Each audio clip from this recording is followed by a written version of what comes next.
네. 자, 분계 연습 먼저 하겠습니다. 267쪽에 101번의 결산 분계를 지금 우리가 연습하고 있는데요. 101번의 결산 분계 사항이 어떤 건가 보겠습니다.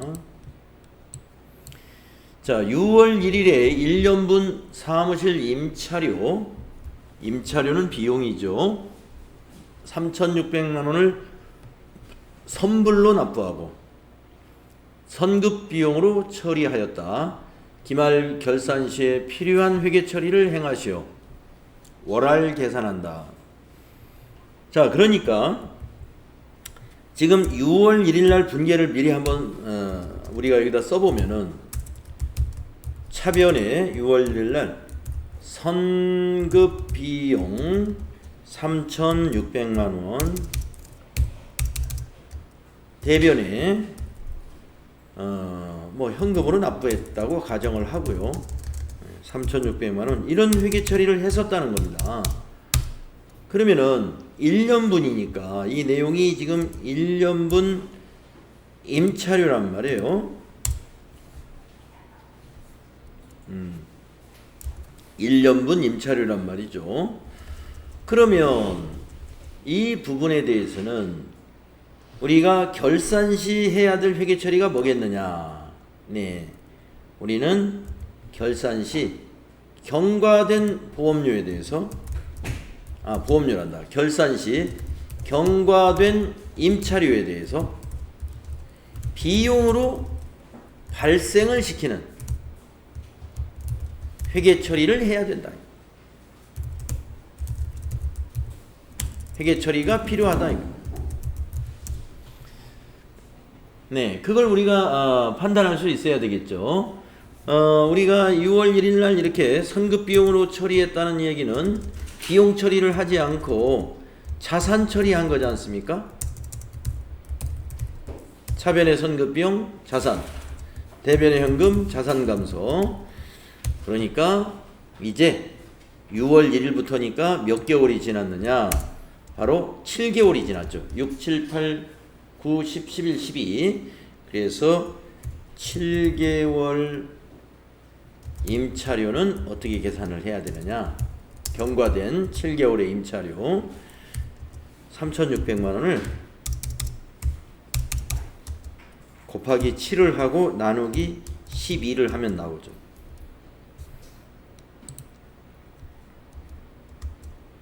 곱하기 7 나누기 12. 그쵸? 그래서 계산기를 가지고 7개월분 경과된 임차료를 계산을 해냅니다. 3,600만 원 곱하기 7 나누기 12. 2,100만 원이 계산되겠죠. 그래서 2,100만 원은 비용 처리를 해야 돼요.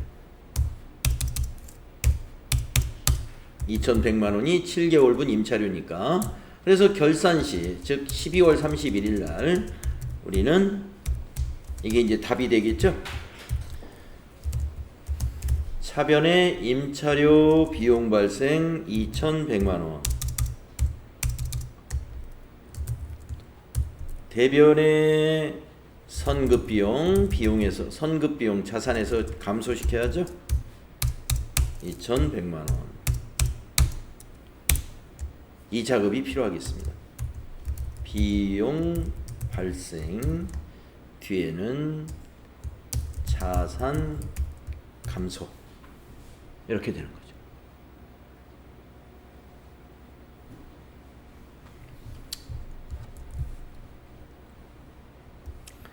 기말 결산 시 필요한 회계 처리는 이거다.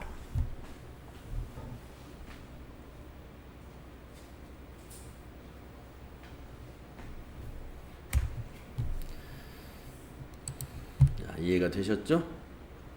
자, 그 다음 문제의 결산은 무엇인가요? 102번 보겠습니다.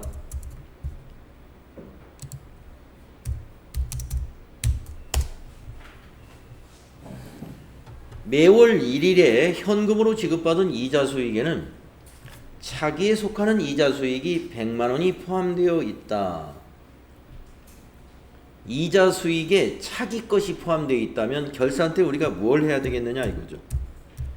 결산 때 수익을 취소시켜야죠. 수익 취소는 차변에 수익 계정을 쓰면 됩니다.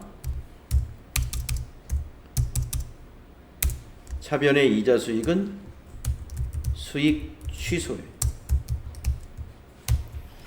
그래서 대변에는 이걸 우리가 선수 수익으로 부채로 인식하게 되면 되죠.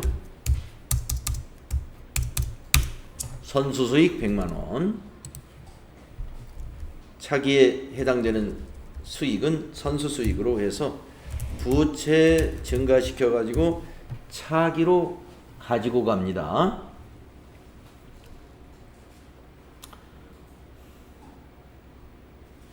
네, 차기에 해당되는 이자 수익은 수익을 이연시키는 회계 처리가 필요하다 이거죠. 네, 수익을 이연시키는 회계 처리가 바로 이겁니다.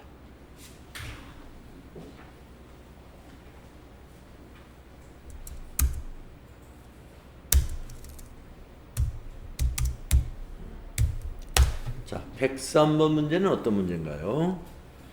103번 문제로 가보겠습니다. 자, 이 문제죠.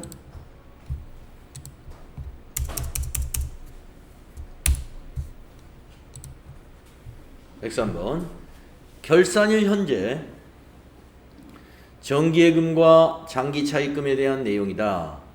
일반 기업 회계 기준에 따라 회계 처리를 하시오. 이자 계산은 월할 계산으로 하되 1월 미만은 1월로 한다. 네. 장기 차입금에 대한 내용인데 정기 예금하고 정기 예금을 보겠습니다. 국민은행 정기 예금이 2021년 7월 10일 날 예금을 가입을 했고요. 만기가 내년 7월 10일입니다. 원금이 1,000만원인데 이자율이 6% 연이자율이 되겠습니다. 이자 지급일은 만기 때 지급을 받을 거예요. 그러면 이 정기예금에 대한 첫 번째 정기예금 기간 경과분에 해당하는 이자 수익을 발생시켜야 됩니다. 이 분계가 필요하죠. 자, 그러면 첫 번째 거부터 먼저 해보겠습니다. 정기예금에 대한 기간 경과분에 해당하는 이자 수익을 발생시켜야 되겠는데 계산을 먼저 해야 되죠. 계산은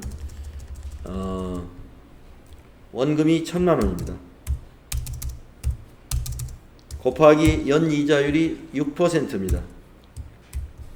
곱하기 6% 하면 1년 이자가 나오잖아요. 거기다가 곱하기 경과된 월수를 계산하는데 7월 10일 날 가입을 했기 때문에 아까 1월 미만은 1월로 본다 그러니까 7월도 한 달로 본다 이거예요.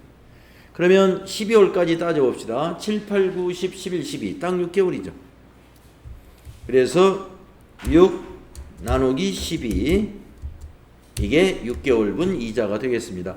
자, 1,000만원의 6%는 60만원이죠.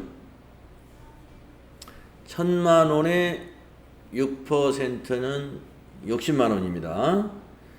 60만원의 6개월치 절반이니까 12분의 6이니까 30만원. 계산기로 계산하면 이게 30만원. 이 30만원을 이렇게 분계하면 되겠습니다. 12월 31일자에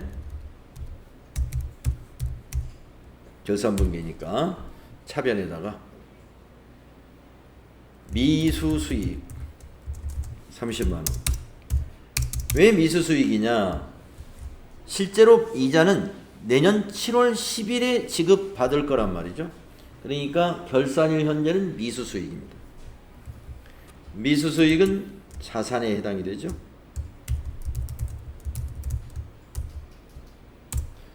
자, 대변의 개정 과목은 수익 발생 개정 과목. 이자 수익이 되는 거죠.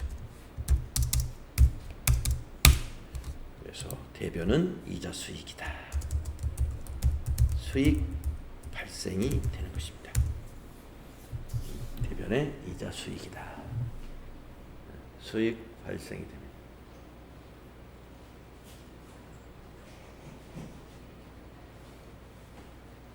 아시겠죠? 다음에 하나가 더 있죠? 장기차입금. 신한캐피탈에서 올해 10월 1일 날 차입을 했고요. 만기는 2년 후에 만기가 되겠습니다. 금액은 5천만 원이고 이자율은 7%로 빌렸습니다. 이자 지급일은 매년 4월 2일과 10월 1일 6개월씩 후급으로 지급하기로 했어요. 그러면 10월 1일에 차입을 했고 기간은 11, 12 결산일까지 3개월이 경과했지만 아직 이자 지급일이 도래하지 않았기 때문에 이 차입금에 대한 이자는 지급되지 않은 상태입니다. 그런데 우리는 발생주의로 회계 처리를 하기 때문에 이것 또한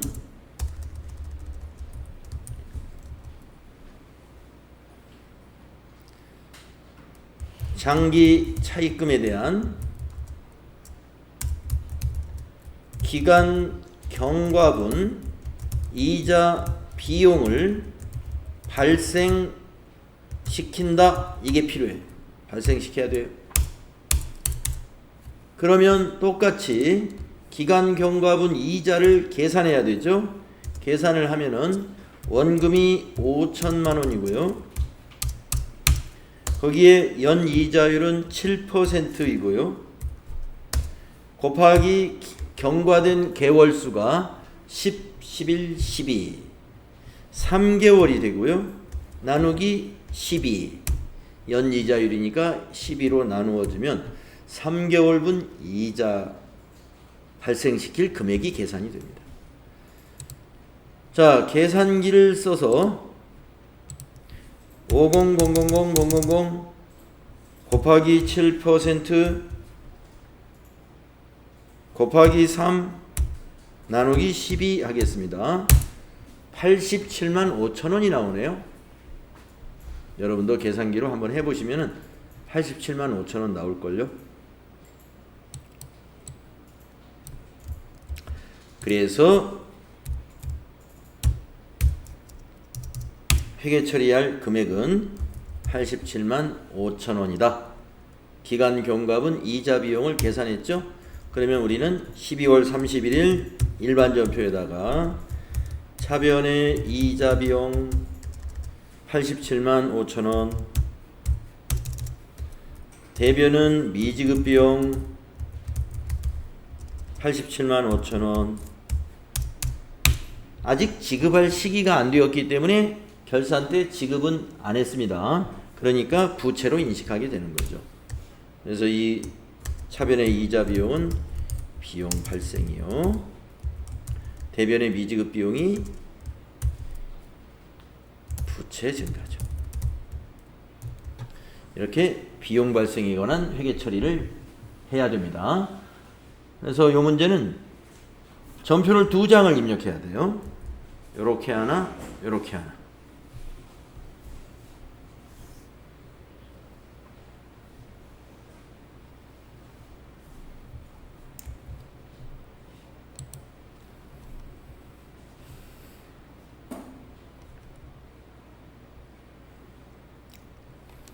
다음은 104번 문제로 가보겠습니다. 104번.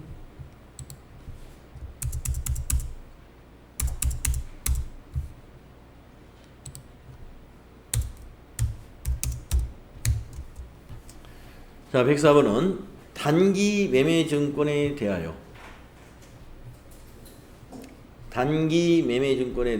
일반 기업 회계 기준에 따라 기말 평가를 반영하시오. 단 현재까지 일반 기업 회계 기준에 따라 정상적으로 회계 처리가 되었다.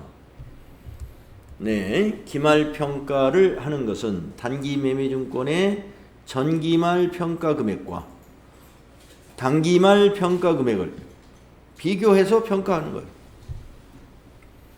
단기매매증권이기 때문에 취득원가하고 전기에 평가했던 이 부분은 전기의 손익에 반영이 됐기 때문에 단기매매증권의 경우는 이 부분은 전혀 고려사항이 아닙니다.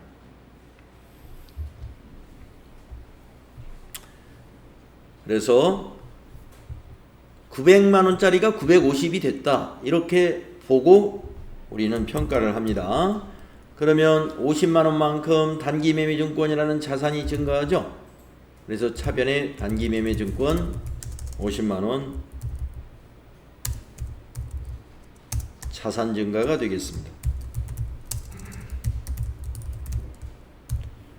그리고 대변 단기매매증권 평가 이익이라고 기록하죠. 50만원 단기매매증권 평가 이익이 됩니다. 수익 발생.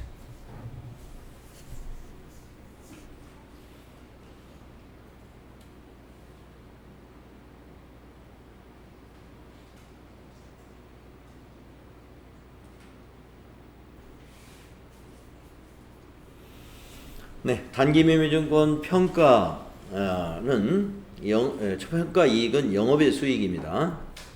자산 증가 대변의 영업의 수익 발생.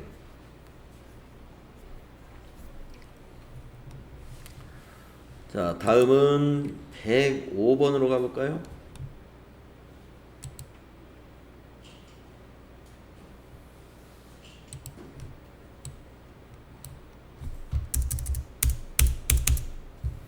자, 105번은 무슨 문제인가요?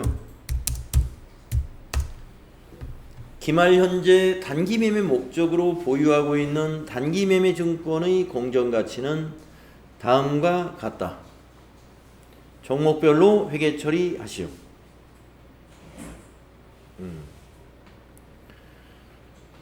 자, 기말 현재 단기매매 목적으로 보유하고 있는 단기매매 증권의 공정가치가 다음과 같습니다. 자, 조금 전에 문제하고 같아요. A사 보통주, B사 보통주가 있는데 장부금액은 2200인데 A사건은 2400으로 200만원 가치가 증가했고요. 그 다음에 B사는 5500인데 5350으로 150만원만큼 가치가 감소했습니다. 종목별로 회계 처리하라 그랬네요. 하나로 할 때는 50만원 증가, 차변의 단기매매증권 50만원, 대변의 단기매매증권 평가이익 50만원 이렇게 두 개를 하나로 회계 처리할 때는 그렇게 하겠습니다만은 이 문제는 종목별로 하시오 해서 200만원 따로 150만원 따로 하라는 것입니다. 자, 그러면 두 개의 전표로 해야 돼요. 그래서 차변의 단기매매증권 200만원 자산 증가하는 거고요. 그리고 여기에 대응하는 대변은 단기매매증권 평가이익 200만원 수익이 발생하는 거고요.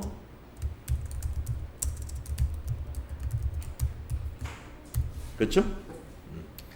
B사는 어떻게 해요? B사 보통주권은 차변이 단기매매증권 평가 손실로 150만원이 되고요. 이것은 비용의 발생이죠. 비용 발생. 그리고 대변은 단기매매증권.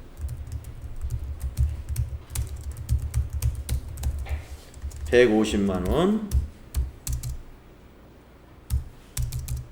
이것은 자산 감소인 것이죠. 단기매매증권 150만원은 자산의 감소가 되겠습니다.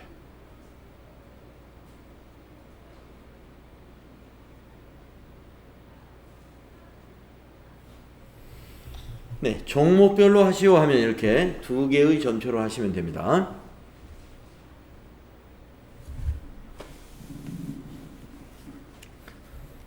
자, 그러면 다음 문제는 어떤 문제인가요? 비슷한 건가요? 매도가능증권이군요.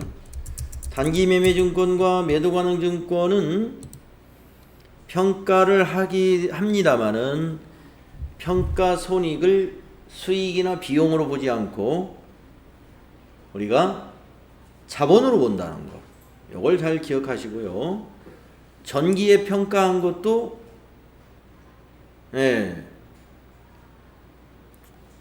전기에 평가한 것과 자본의 경우는 서로 상계 처리하는 부분이 있어요.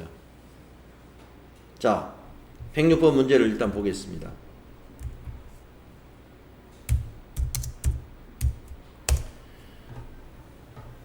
다음에 매도가능증권에 대한 기말결산분계를 하시오. 2020년 말에 매도가능증권 평가손익에 대한 회계처리는 적절하게 처리되었다.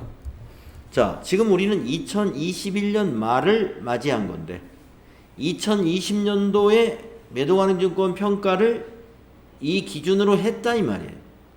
그러면 취득원가하고 작년 말 공정가치를 비교해 보니까 20만원 평가 이익이 발생했단 말이에요. 그러면 우리가 이것을 뭘 인식해야 되느냐? 현재 매도가능증권 평가 이익이 20만원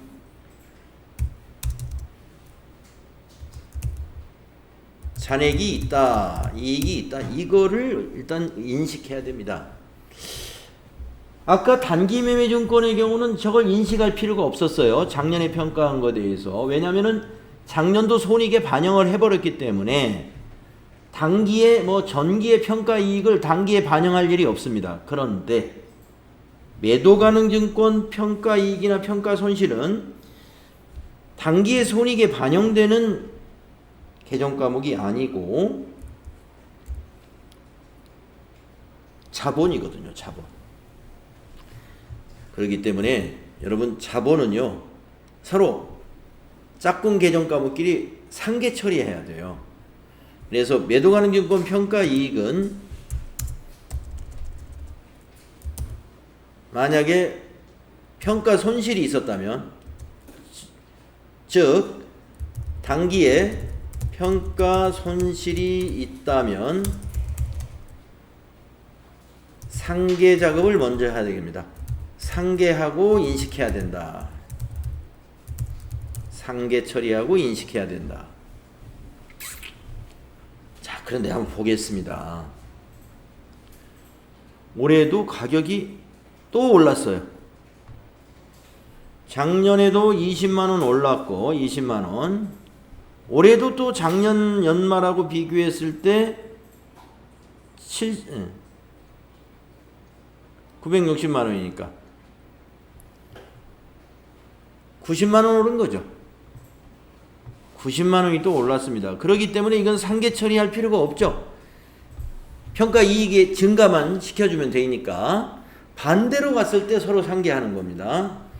네, 그래서 일단 평가 이익 20만원 있었으나 평가 손실이 단기에 발생하지 않았기 때문에 상계할 이유는 없습니다. 그러면 이것만 가지고 그대로 회계 처리해 주시면 되겠네요. 자, 그러면 어떻게 되느냐? 차변의 매도 가능 증권 자산 증가 90만원이죠?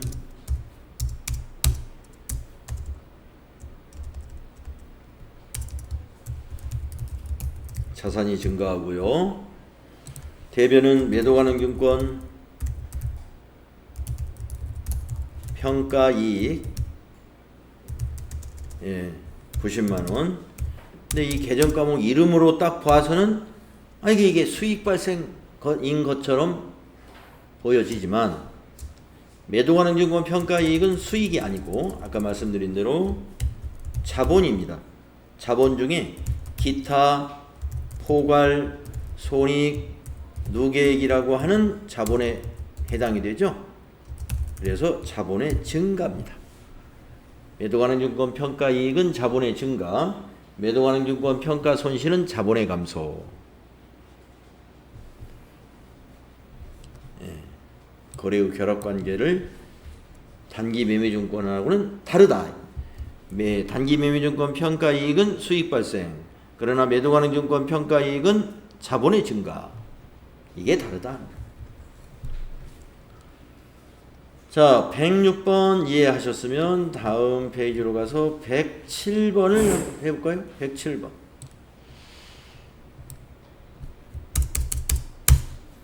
자, 107번도 비슷한 문제인데. 다음 자료에 의하여 2000년 10월 1일에 취득하여 보유 중인 매도가능증권에 대한 결산회계 처리를 행하시오. 결산일 이전의 회계 처리는 올바르게 이루어진 상태입니다. 네. 자, 결산 이전에 작년 결산 때 반영했던 거를 보니까 20만원 하락이 됐어요. 그러면 우리가 뭘 일단 인식해야 되느냐? 현재 매도 가능 증권 평가 손실이 20만원 있다는 것을 인식해야 됩니다. 현재 매도 가능 증권 평가 손실이 전기에서 넘어와 있어요. 단기로 20만원. 그렇기 때문에 상계 처리할 부분이 있을 수 있습니다. 106번에서 설명했다시피 손실이 있으니까 평가 이익이 발생했을 때는 상계 처리해야 돼. 보니까 평가 이익이 발생했네요. 480인데 510이 됩니다. 30만원 평가 이익이 발생하는데 이때 10만원만 평가 이익으로 인식해야 돼요. 10만원만. 이거 상계 처리해야 되니까. 자, 그러면 분계가 어떻게 된다는 얘기냐? 이렇게 됩니다. 차변이 자 480에서 510 30만원만큼 매도 가능 증권이 증가하죠. 매도 가능 증권 30만원. 이것은 자산의 증가죠. 자산 증가. 자, 대변에 이게 전기 것이 없었다면 그대로 매도 가능 증권 평가 이익 자본의 증가로 표시합니다만은 평가 손실 짝꿍 계정 과목이 있으니까 이 짝꿍을 먼저 털어냅니다. 매도 가능 증권 평가 손실 20만원. 매도 가능 증권 평가 손실 먼저 20만원을 상계시키고 나머지 10만원만 매도 가능 증권 평가 이익으로 처리합니다. 이렇게.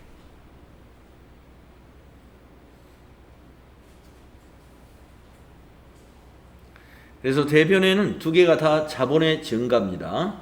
매도 가능 증권 평가 손실도 자본이요, 평가 이익도 자본입니다. 자본이 대변에 가는 것은 전부 다 자본의 증가죠.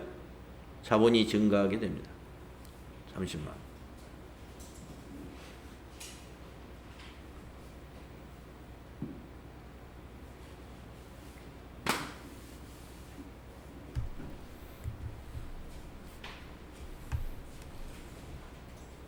자, 107번 문제 잘 정리됐나요? 네. 다음은 108번은 어떤 문제인가요? 이것도 매도 가능 증권에 대한 문제네요. 어떻게 문제가 나왔습니까?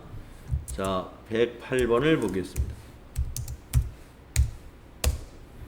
전기의 평가 이익을 계상했던 매도 가능 증권은 결산일에 공정가치가 3,600만원이 되었다.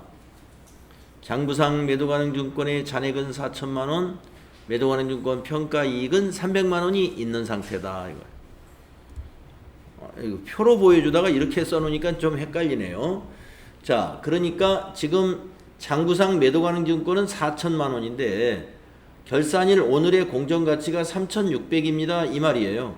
그러면 4천에서 지금 400만 원만큼 가격이 하락한 겁니다. 그런데 전기에 매도가능증권 평가 이익 300만 원이 있어가지고 이것이 지금 잔액이 있다 이거예요. 자, 그러니까 이것도 현재 매도가능증권 평가 이익이 300만 원 있다는 것을 인식해야 됩니다. 인식하고 분개하면 돼요. 상계시킬 것이 있는지를 따져봐야 된다. 자, 이제 분개해 보겠습니다. 차변에 지금 가격이 하락했습니다. 그래서 차변에 매도가능증권 평가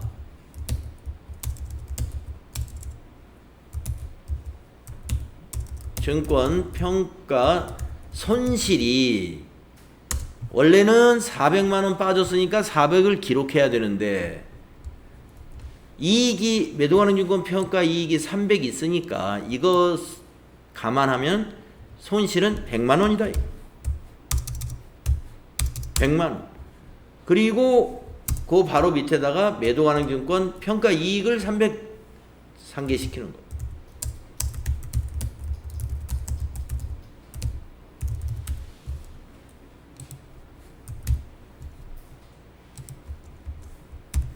이렇게요. 그러면 차변이 400만 원 해결됐죠? 매도가능증권 평가 손실 100만 원과 매도가능증권 평가 이익 300은 상계 처리. 그리고 나서 대변에 매도가능증권 400 이게 자산 감소죠. 그래서 대변의 매도가능증권 400만 원은 자산 감소로 해당이 되고 차변의 이 두 개는 자본 감소죠. 차변의 이 두 개는 자본 감소가 되는 것입니다. 두 개가 다 자본 계정이니까 자본이 차변에 오면 감소하죠. 네.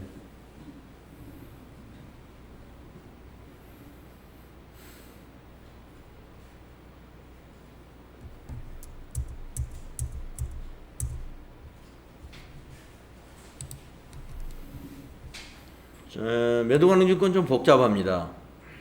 예, 상계시켜야 될 계정이 있을 때 잘 상계하시면 돼요. 다음은 109번 문제. 이제 외화자산 관련된 문제네요. 예. 자, 109번은 회사가 보유한 화폐성 외화자산이 다음과 같다. 외화자산이 다음과 같다. 외화 관련 손익을 인식하도록 한다. 응? 근데 왜 장기 차입금이죠? 이게 어떻게 된 거야? 외국은행. 은행이니까 이게 부채인데. 네, 문제에 좀 실수가 있었네요. 그렇죠? 예. 회사가 보유한 것이 아니라, 예, 회사가 보유한, 여기서부터가 뭐가 좀 잘못됐어요. 외화자산이라면은 외상 매출금 같은 거야죠. 그런데 밑에 내용을 보면은 자산이 아니지 않습니까? 그래서 여기를 이렇게 좀 고쳐야 말이 될 것 같습니다. 보유한 거 아니니까 회사의 외화 부채는 다음과 같다. 이렇게 회사의 외화 부채는 다음과 같다. 예, 외화 부채라고 이거 바꿔줘.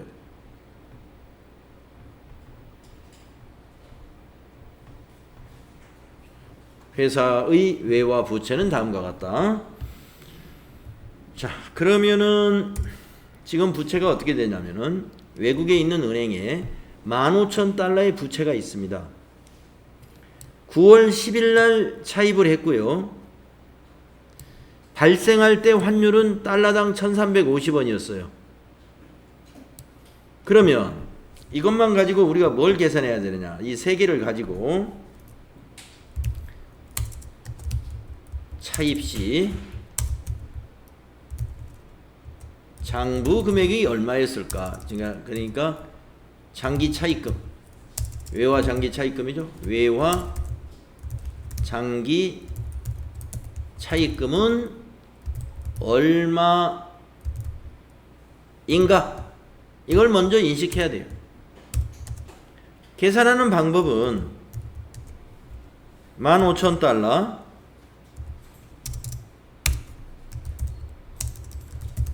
곱하기 발생일의 환율 1,350원 해야 되겠죠. 그래서 계산기로 두들겨 봅니다. 15,000달러 곱하기 1,350원 20250,000이에요. 20,250,000이 외화 장기 차입금이었습니다.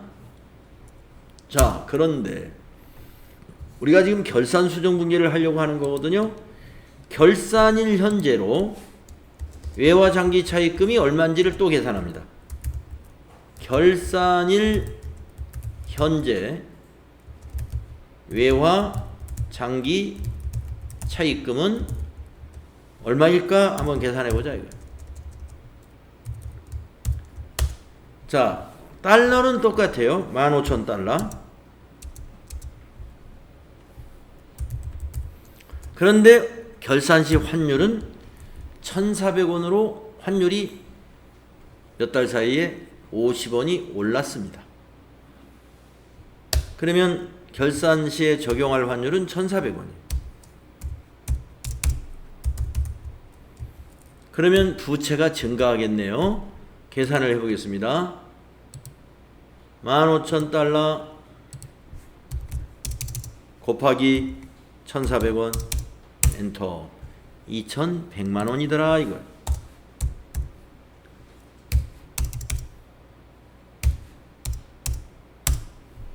그 차액이 뭐냐? 장기 차입금이 가만히 앉아서 증가한 것입니다. 부채를 증가시켜야 돼요. 75만원만큼. 75만원의 차이가 나죠? 자, 그래서 부채 증가는 대변이 되겠는데 차변에 오는 것은 외화 환산이라는 개념감입니다. 외화 환산 손실. 자, 우리가 외화 부채를 상환할 때는 그냥 외환 차손 개념과목을 쓰죠. 근데 이건 지금 상환한 것이 아니라 기말에 평가만 해보는 거예요. 한번 환산만 해보는 겁니다. 그래서 외화로 환산해 봤더니 손실이 났다. 외화 환산 손실. 개념 과목이 다르죠. 외환 차손과 외화 환산 손실은 이렇게 차이가 나는 겁니다. 외화 환산 손실은 현재 실현되지 않은 손실, 외환 차손은 실현이 됐어요. 돈 실제로 바꿔서 갚았어요. 그게 외환 차손. 환산만 해보는 거. 외화 환산 손실. 네, 그래서 75만원이 외환 차손이 아니라 미실현된 손실입니다. 실제 실현된 건 아니에요.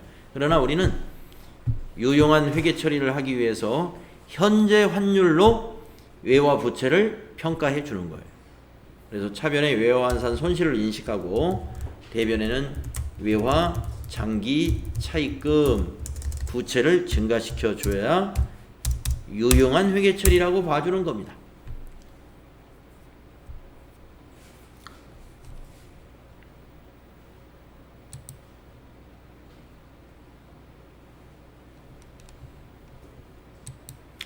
네, 109번 여러분 이해가 되시겠죠?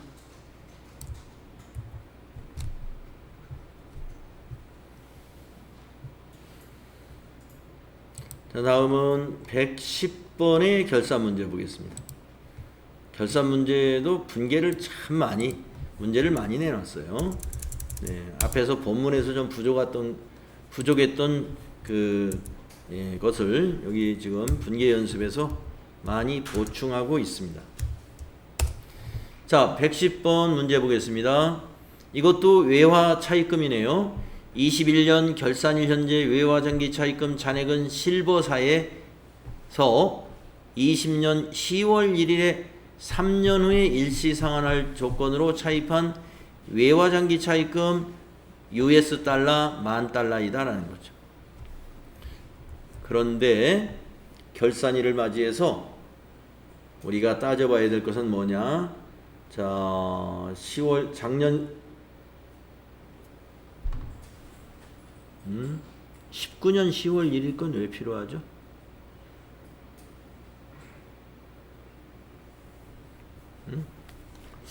이게 뭔가 3년에 일시 상환 조건이라서 3년에 그러니까 이게 여기 연도를 고쳐야 되겠는데요. 20년 10월 1일 날 차입을 했기 때문에 여기가 2019가 아니고요. 이것도 좀 오류가 있습니다. 2020으로 이걸 고치셔야 되고요. 요 2019를 이것도 2020으로 고쳐야 되고요. 이거는 2021년으로 고쳐야 됩니다. 그래야 말이 되겠습니다. 네, 그렇게 놓고 자, 차입 시에는 환율이 1,100원이었습니다. 그런데 작년 결산 시에는 1,120원이 됐습니다. 그러면 작년 결산 때 이미 외화장기 차입금이 이 금액으로 장부 금액이 되어 있습니다.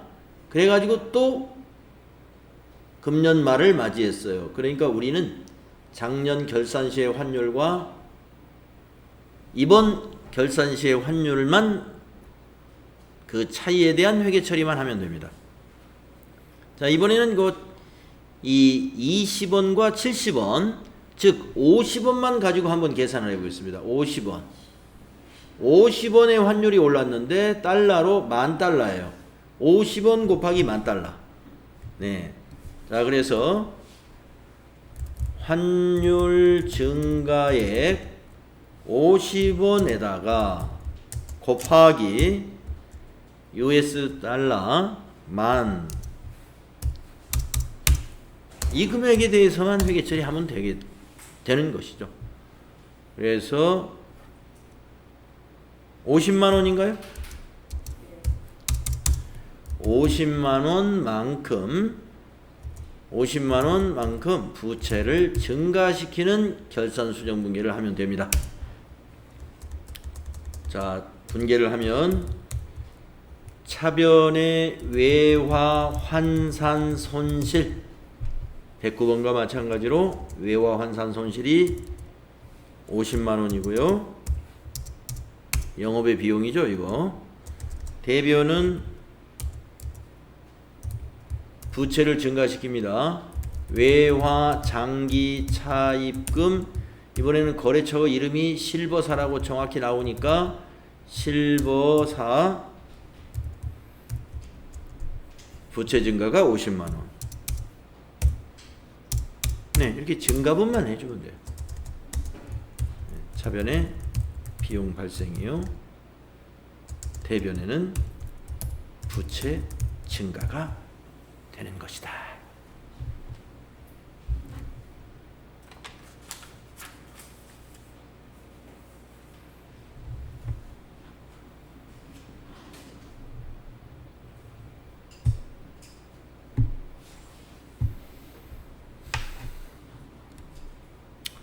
정리됐죠? 111번은 어떤 문제인가요? 이것은 이제 외화 자산이군요. 지금까지는 전부 다 외화 부채를 평가하는 건데 이번에는 외화 자산의 평가입니다.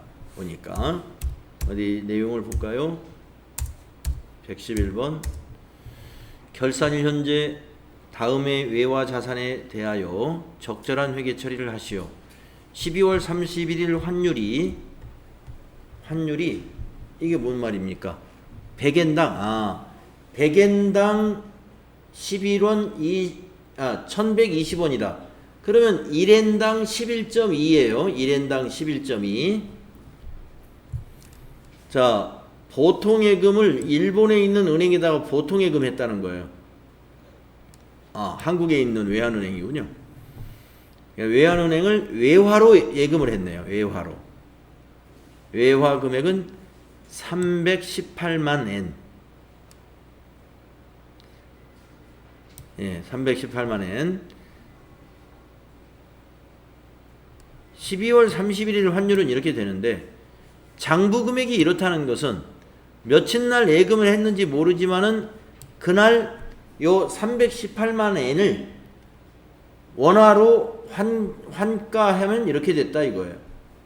원화로 환가하면은 그래서 우리가 예금을 외화로 예금을 했다 하더라도 우리가 장부를 기록할 때는 원화로 기록합니다.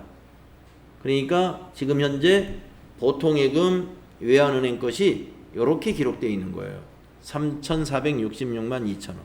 그러면 지금 환율로 이걸 계산을 해보겠습니다. 자, 외화 금액이 318만 엔이니까 지금 결산일 현재의 환율이 100엔당 1120원이면 1엔당 11.2. 그러면 곱하기 합니다. 자, 현재의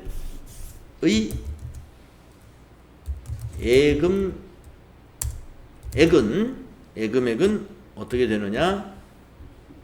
3,180,000N에다가 곱하기 환율 11.2를 입력한다. 11.2원. 100엔당 1120원이니까 100으로 나누면 11.2죠. 계산기를 이용해서 3180,000 곱하기 11.2. 네, 3,561만 6천원이 나오겠습니다. 3,561만 6천원. 이 금액과 여기 장부 금액 3,466만 2천원. 이 차이만큼이 바로 예금이 증가한 금액이 되겠죠. 그래서 빼줍니다. 빼기. 지금 여기서 일단 이거 입력 써놓을까요? 35, 616, 000원이다 이거예요. 현재의 예금액은. 그러면 장부 금액이 장부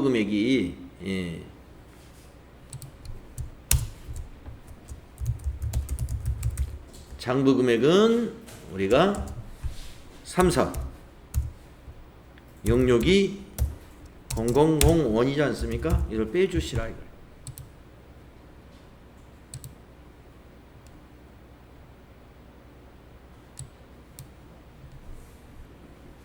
34, 662,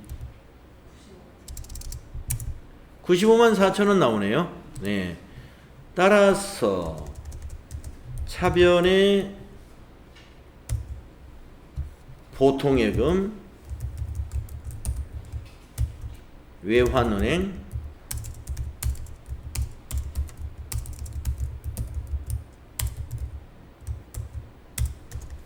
(95만 4천원)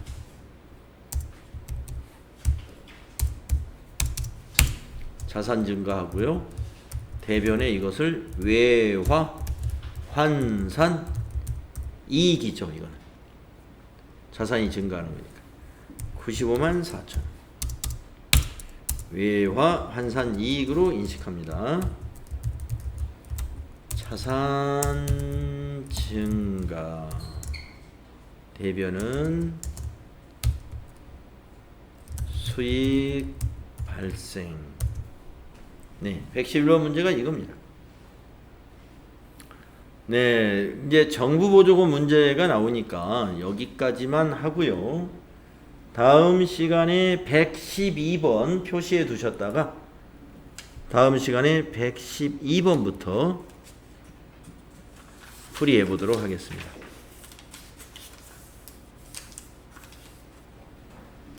네, 자, 이번 시간 수업 여기까지 하고요. 쉬었다가 하겠습니다.